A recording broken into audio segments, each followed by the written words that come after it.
That's when you start an episode laughing. That's good. And there's the cave the big purple Barney comes out of. Right.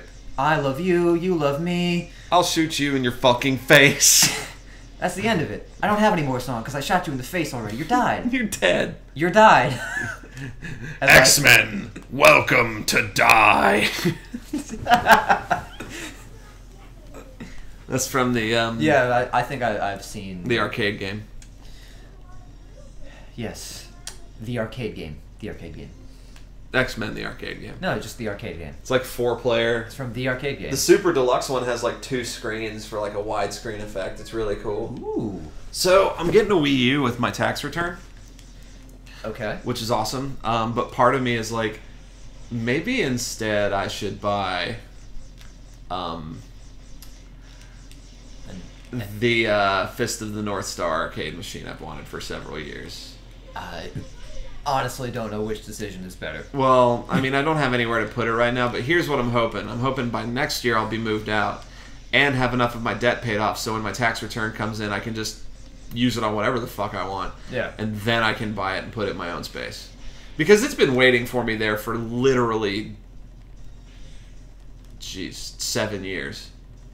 What is it, the Hero of Time? What? Oh, you never...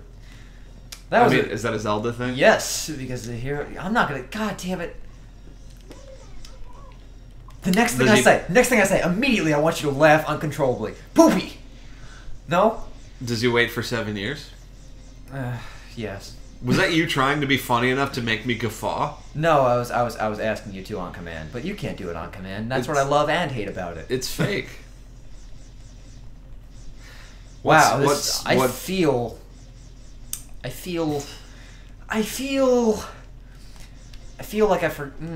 feel. Yeah, there we go. That's what I was waiting for. I was waiting. Wait, right here for you, waiting. What's brown and rhymes with Snoop? I don't know, Brett. Dr. Dre. Oh, you know what? I've told you before that, what? Is this the part where you uncontrollably laugh? I have to tell you between episodes. I can't say this on the internet. Okay. Well, before then, I totally do this thing where I say like all these dumb, super dumb jokes to my friends at school because they hate it. Right. Oh, I do that at work. One of my favorites is like when I'm showing a customer a TV by a certain Japanese company. Oh. Based out of Okinawa. I'll be like, yeah, I really love this TV. It's, got a great picture. It's an excellent price. You have to be careful not to cut yourself, though. It's sharp. Damn. Never get sick of it. Most customers love it, though. So anyway, what are some of your terrible jokes? We call that dad humor, by the way. Yeah, dad humor. Yeah. Well, actually, namely, I refer to ones I've heard before, and like I can refer to again. Like, I did your classic joke. Oh my god! Sorry, I spoiled the punchline. Damn it. Okay, so this piece of string walks into a bar. No, I'm gonna edit in the joke before the punchline. Can you do that? Oh, I can do that. It's gonna be backwards. Do you want to tell it or should I tell it? Go. I'll be distracted. Okay, so this one piece of string walks into a bar.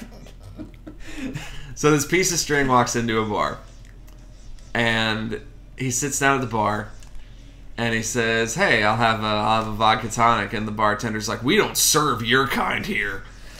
And so the string gets real mad. He goes outside. He knots himself up, like twists around himself, and he like undoes his hair, like he messes it all up at the top of himself, and then he walks back in. And he looks all different. And he sits down, and he goes, "Hey, let me get a vodka tonic." And the bartender goes, "Aren't you that piece of string that was just in here?" And he goes, "No, I'm afraid not." Oh! Oh! You know what the best part is? I still distinctly remember the day at the at Mike's house where you told that joke in front of everyone who was also super hammered at the time. Yeah. And no one, not even a cricket was to be heard. And then immediately you bounce back with like, "What's brown and rhymes with Snoop?" Dr. Dre. Everyone fucking loses their minds. There were a lot of black people there. Yes. Which made for a really fun party, I gotta say. Yes. It was just like... And then there was Tina, who kind of got a little touchy with me. And I had to be like, no, Tina. Which one was the one that got touchy with me and had the super nice and large butt? I don't remember any of their names. I remember Tina because she tried touching me. Okay. Very inappropriately. Well, it was cool. We were at my buddy Mike's place. It wasn't cool. Yeah, it was. Well, the party. I'm talking about Tina. Okay. She scarred me emotionally. I'm kidding. All right. Anyway, so we were at my buddy Mike's place, and like we just went up to see Mike, and Mike is this super cool guy, really talented artist. He keeps a lot of animals. Like he's got like reptiles and arachnids and stuff. And he knows like a shit ton about dinosaurs and Godzilla. Yes. And he's literally the most interesting person I think I've ever met in my life. Even more so than me. Yeah. Well, I mean, than everybody, dude. Don't feel bad. I know. You're super interesting, and you're very intelligent, and I love your company. Dude, I'm not fishing for a compliment. So anyway, he's really goddamn interesting. Yeah, Mike's pretty super cool. But anyway, he has these two roommates, and it's just 3 white dudes who live up there. And apparently the other 2 of his roommates, like he was working in extermination at the time. He's quit that now. Oh. I forget what he said he was doing. But anyway, I think he's doing, like, just trying to do more and more art stuff, which is great. But anyway, we never know who to expect when we go up there because sometimes his roommates will be out and sometimes they'll bring people. But they they live in Stone Mountain, which, has a large African-American population. Okay. Keep going. And so they have a lot of black friends, and they work at the restaurant with them. And one of their it was the anniversary of get fucked. Nice, man. This is okay. It's like I'm out of bullets. Oh shit. Okay, anyways, it's like the anniversary of one of their coworkers who used to work there with them's deaths. So they were having this party, just because they were he would have wanted us to have this party and have fun. God damn it! We miss you! Guy who that party was for. So anyway, we didn't know him, but they all... Fuck! You don't know how mad I am right now. All these flavors, and you gotta be salty. Stop! That's my thing. Yeah, you made From the it up. internet. Right. That I found. It's mine. So anyway, there were just a whole party full of people there, and it was great. And all these cool dudes. We all got super drunk, and except for Michael. Yeah. Not my thing. We gave my work pants a Viking funeral that night. Yeah, we lit a pair of Dickies on fire. 2 pairs. That's exactly what it sounds like. It's not a euphemism. Yeah. I've had these Dickies since I was 16 and I first started working, and they served me for literally 8 years. And I was like, I can't just throw these pants out, but I can't wear them anymore. There's a big hole in the crotch, and they don't fit right. Yeah. So we gave them a Viking funeral. We burned them, and it was awesome. Okay. One more try. One more go. And it's gonna happen. It's not. This episode's not gonna end until I die or this boss does. Is it just me, or sorry, defeated? Is it just me, or is your special weapons gauge smaller than when you use splash mines? It is. They have varying levels of ammo and power and energy. Energy is the amount of ammo for your special weapon, and this one, and you can upgrade them, but this one starts out with less splash mines. Sure. Well, I guess you should definitely just not use it at all until you get to that last phase. And even you know what else it is? Jesus. Well, yeah, because the thing that I know why I'm so off at this point is because usually like I said, I do all the side stuff, and I'm always digging. I'm always getting the money because when you dig and you're just fighting guys, and you're just exploring, you get they actually drop a decent amount of cash if you do it for long enough. Yeah. And you do all these side quests, and you just find money through that. And I mean, we can totally do them, or the PlayStation is yours now. You can do it when I'm not around if you want. True. Okay, you know what? That's what I'll do in my spare. Okay. Yeah, do a little bit of grinding, but save the main campaign for episodes. Okay. And we can start each one with a summary. We started a new tradition today, which we had to fail because I had to break. Because it's so weird. I couldn't find the USB cable to go to the capture card, and thank God Michael had one. Otherwise, I would have had to run to work. Which we already got started late anyway because I stayed up till 5:30. I've done that before. Which it's a terrible thing to do to your body. Yeah. Also, YOLO. I actually feel pretty good though, but I have a super busy day ahead of me, so I'm worried about it. But anyway, but our tradition was he would keep saying stuff, before we started recording that was super funny, and I would be really mad that we had missed it. So I was like, let's just not speak to each other until we start recording. And we were doing a pretty good job. But then I was like, do you have a USB cable? Also, when I pointed to your office... Oh, yeah. What question were you asking about the keyboard there? No, where did the fish tank go? Oh, well, there's only one fish in there. They wanted to make it in an office furniture for my stepdad. Okay. So they took the fish tank. They put the fish that was in there in my little brother's tank. Oh, okay, good. I was... No, they didn't kill the fish, and we're like, well, it's the only one left. I thought you might say, like, ugh, and put it in the lake out back, which is very bad to do. And I think that's considered animal abuse. I don't know if it's considered animal abuse, but it can screw up the ecosystem. So everybody who's listening, if you have fish, do not release them into the wild. Yep. Either just work out your commitment and fucking own a fish for a little longer. Because owning a fish is like the least committed pet. Find a fish shelter that will take it in, which might be a real thing. Christian and I thought about opening up one of those. Like in the basement, just having a bunch of fish tanks and like taking in unwanted fish and adopting them out. That sounds like it would cost a lot more than I think it would. You know, the thing is that people would just give us tanks all the time. Oh yeah, I forgot about that. Speaking of which, I may be on my way to like 3 more Trinitrons. Ooh, thanks for the info. Lord. Dad humor. That's exactly the kind of thing I'm talking about. Yeah. And like I was actually so mad because I humored this friend of mine and went to a party with her, even though like going to places where people are mind-blowingly hammered and possibly high is like not usually my thing. Right. I mean, if I know people, that's one thing, but strangers who are hot hammered don't want to get to know people. I want to know, are you hammered? I want to get drunker with these strangers like me. I want to know, can you play pong? I'm heating up and I need a bud. E. Well, you can just say bud. I think the syllables work better with buddy, but whatever. Were you there? I'm heating up. Were you there for Your party for the tournament? The tournament? Yeah, the beer pong tournament. The beer no. Yeah, the Cable Club had a beer pong tournament with a friggin' explicitly beer pong and not yeah. anything. Was this the one with a trophy and everything? Oh no, I wasn't. Yeah. I mean, you mean this wasn't the time at your birthday where just Murphy got right? Happened to win. Murphy won the tournament. Murphy is good at beer pong. Yeah. I mean, if his last name doesn't tell you, he's good at drinking. Was it like Murphy O'Neill? No, it's just Murphy. Oh, right. He's Irish. I don't remember Murphy's first name. Is it James? Yeah, okay. So anyway, because you always call him Murphy around. Right. So anyway, he was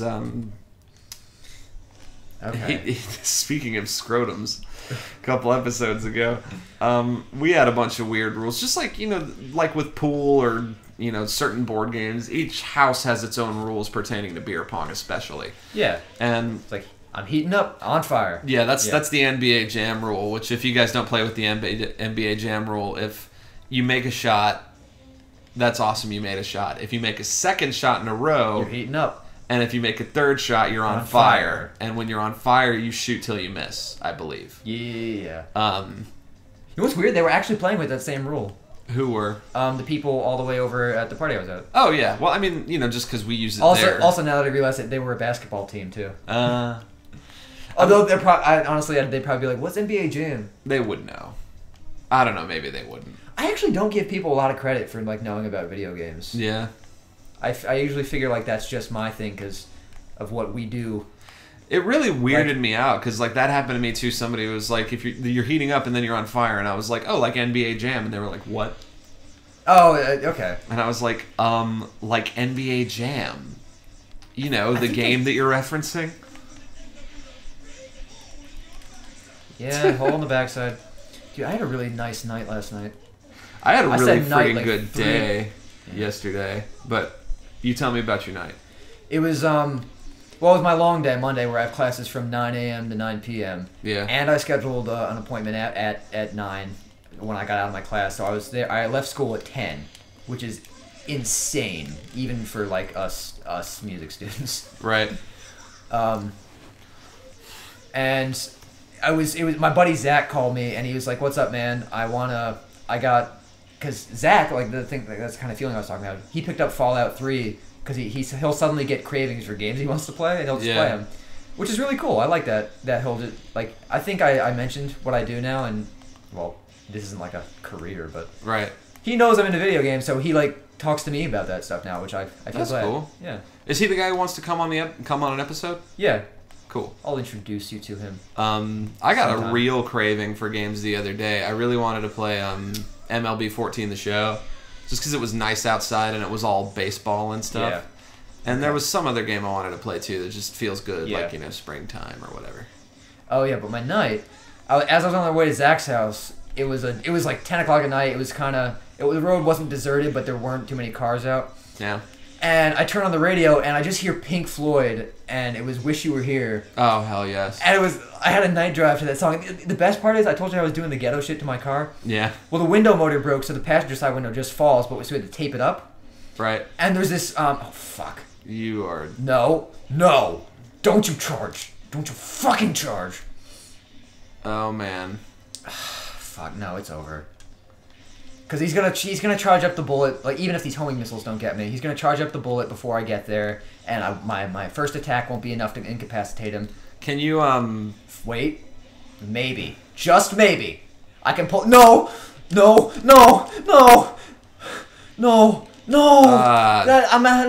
Jeez.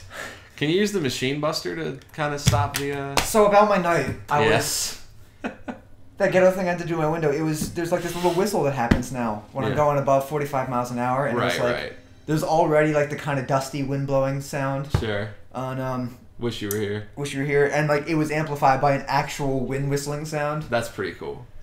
And then they were doing this whole Pink Floyd block, and it was like, Shine On You Crazy Diamond. Nice. And, which had this really good funk lick, and I was making up my own lyrics because I was like, fuck this, and I just, whatever. And and then I had an equally weird night drive where, as I was leaving Zach's house at 1 a.m., I turn on the radio and, like, you hear that sound that's a combination of a theremin and a didgeridoo. Like that music that's... Oh, you're talking about, like, the throat chanting or whatever? No, it was just an instrument. Okay, you're gonna have to, I know, you're gonna have to send me a file or something. I'm mad. Sorry, dude. I'm mad. I don't know what's wrong. This is literally, like, I don't know if men go through this in that cliche moment, like, this never happened before. This never happens before. I don't know if you understand. Okay, so... This never happens. On the next... What is this? I don't know. Huh, I've never seen this scene. Oh, it's just the intro. Oh, that's cute. They have a little kitchen. Oh, yeah, no, so Tron created 40 of these little guys. Just 40? I think so. Huh. The instruction manual says that. Yeah. Yeah, and you know what's funny is like Tron actually starts writing you letters in the second one. Oh. And actually no, the serve bots start writing you them. The little yellow guys write you letters. That's funny. And there's one that says, "Listen, ever since that incident at the volcano where they totally did the anime thing where like you fight and then someone's clothes comes off." Oh boy. Because she exploded and I guess that's what happens. Oh, she exploded. All right. Your clothes fall off because of the fire. Yeah. And it was like, ever since then, Tron won't talk to us or come out of a room, and every time we bring it up, she punishes us. Would you please do us the honor of cheering her up by becoming our servant and serve bot number 41? Aw. Next time on Brett's Play, we'll talk about why my day was super good. I am livid about losing this boss fight. So it's not going to be on Mega Man Legends. Brett, end it. I am so fucking mad. You don't